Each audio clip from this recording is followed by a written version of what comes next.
La notion d'espèce.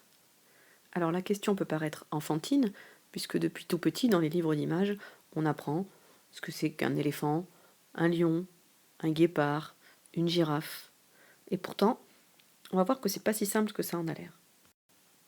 Ce n'est pas si simple, d'abord parce que les espèces ne sont pas fixes dans le temps. Vous connaissez tous des espèces disparues, comme le mammouth, le diplodocus, ou même le dodo, qu'on voit illustré dans Alice au pays des merveilles. Vous connaissez aussi malheureusement actuellement des espèces en voie de disparition, comme le bonobo, le tigre ou l'ours blanc.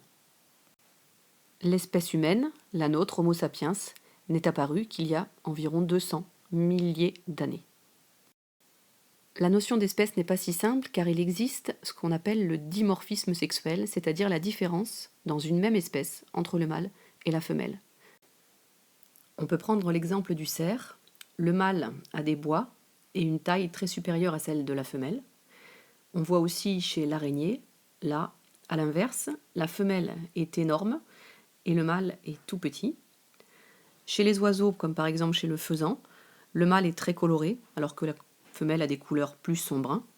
Et enfin, on voit chez des insectes, chez la lucane, un mâle qui est beaucoup plus gros que la femelle, avec des espèces de cornes sur le devant qui sont très développées par rapport à celles de la femelle.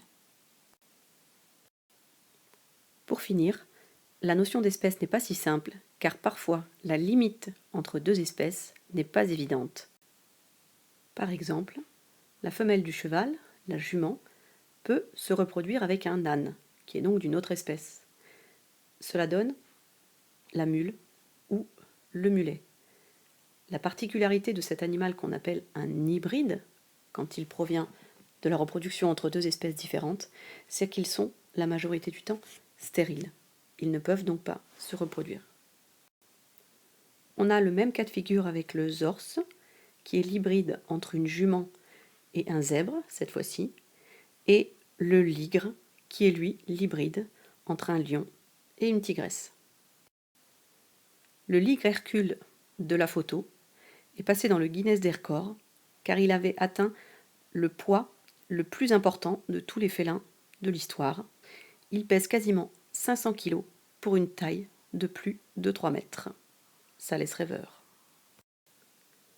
Malgré tout cela, il a bien fallu s'accorder sur une définition de l'espèce pour pouvoir travailler et classer les êtres vivants. Donc pour appartenir à une même espèce, il faut avoir beaucoup d'attributs en commun, mais aussi être capable de se reproduire entre individus de l'espèce, et enfin, avoir des descendants qui soient fertiles, c'est-à-dire qui soient eux aussi capables de se reproduire.